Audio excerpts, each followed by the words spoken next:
Right action is part of the sila, or virtue aspect of the Eightfold Path. It consists of three primary precepts for lay people. These are no killing, no stealing, and no sexual misconduct. However, it must be assumed that all five precepts of Buddhism also apply to this limb of the Eightfold Path. The rest being no lying, no deceiving, and no consumption of intoxicants. Right action is the result of having the right perspective and understanding of things. It is to have morals and act accordingly to them. Just because somebody doesn't do bad things doesn't mean that they are intrinsically moral. One's ability to maintain right action depends on the quality of their mind and their comprehension of existential truths. An infant, for example, generally doesn't have the ability to commit wrong actions, but still carries the potential to do this once he or she grows older. There was a tragedy that happened in Tibet, in a village a very long time ago, because the monks were not certain in how to maintain right action whilst following the ahimsa observance, which is the observance of non-harm. What happened was the village got raided by an army of bandits, and the monks, thinking that they shouldn't do anything about it because it could cause harm, let it all just happen. This was a terrible mistake. This was not right action. Passively letting everything just happen in life is not the right way to practice renunciation and ahimsa.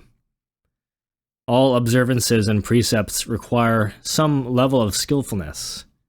Self-defense, for example, is a necessary practice. We need to protect ourselves in all the different aspects of our lives. Lay people need to earn and save money in order to survive. All of us need to eat and exercise in order to stay alive and healthy. And likewise, we need to act on self-defense whenever faced with physical threats. It would otherwise be a complete waste of the human opportunity to give up all of one's resources and time just for the sake of renunciation or for the sake of non-violence. The first precept, no killing, reflects the ahimsa principle.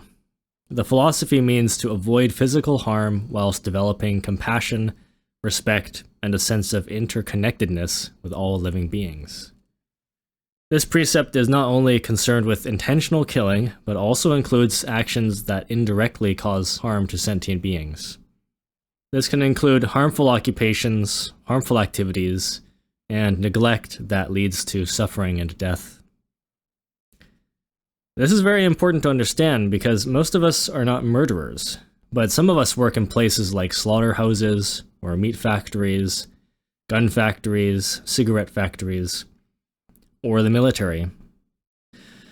So the karma involved in these occupations can range between first-degree murder and second-hand manslaughter, in which deaths are occurring unintentionally due to the third-party assistance employees are providing in these kinds of companies. A soldier in the military, for example, is not exempt from the karma that accrues from killing enemy soldiers at war just because the soldier was doing his or her job. The severity of karma accrued from killing varies more significantly depending on factors like whether or not the murderer was first degree, assisted second-hand, unintentional, a suicide, or whether the victim was an insect, an animal, or a human being. Other forms of murder include euthanasia, which is the consented murder of a suffering or old person performed by a doctor, and abortion. However, choosing to not prolong life is not murder. The consequences of murder tend to be early death or the same or similar murder against the killer in the next life. It is one of the most serious crimes in Buddhism because it's understood that the act of taking the life of another being prematurely delays their opportunity to work on themselves spiritually. The second precept is no stealing. Aside from avoiding the inconveniences and karma that comes from stealing things, another purpose of this precept is to develop contentment, generosity, respect for others, and as well respect or dignity for oneself.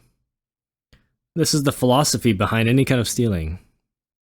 Even if it's something very small, like a pen from a big business you work for, it's not always about the inconvenience that the stealing causes for others.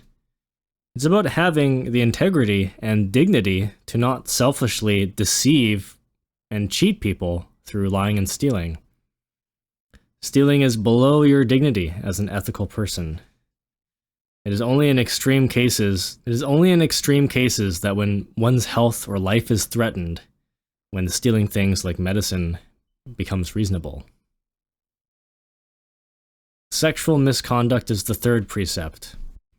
For lay people, this precept encourages students to only engage in sexual relationships that maintain integrity, consent, and respect. The extent of brahmacharya, or sexual purity, that must be observed varies for lay people, depending on the level one is at. Guidance can be received in meditation or by a guru.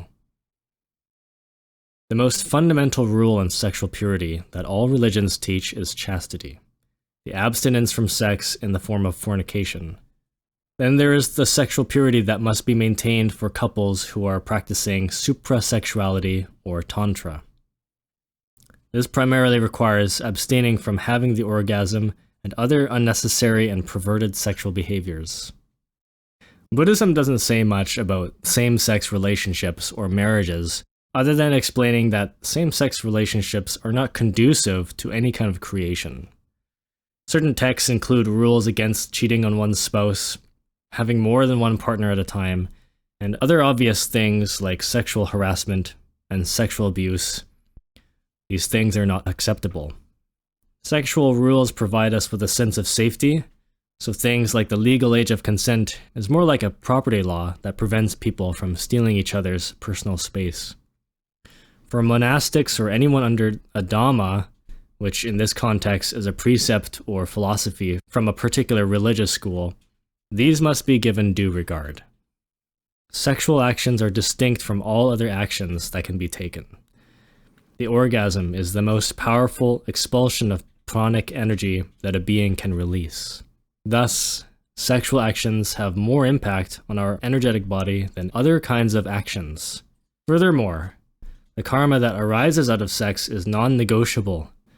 This means that any consequences, whether good or bad, must be received and paid in all of its rigor. In serious cases when sex karma becomes very severe, the only way to avoid terrible retributions is to request internally for your guides to steal your karma for you. This is not an easy procedure. Only those who are sincere and work hard on the path deserve to receive this kind of secret help.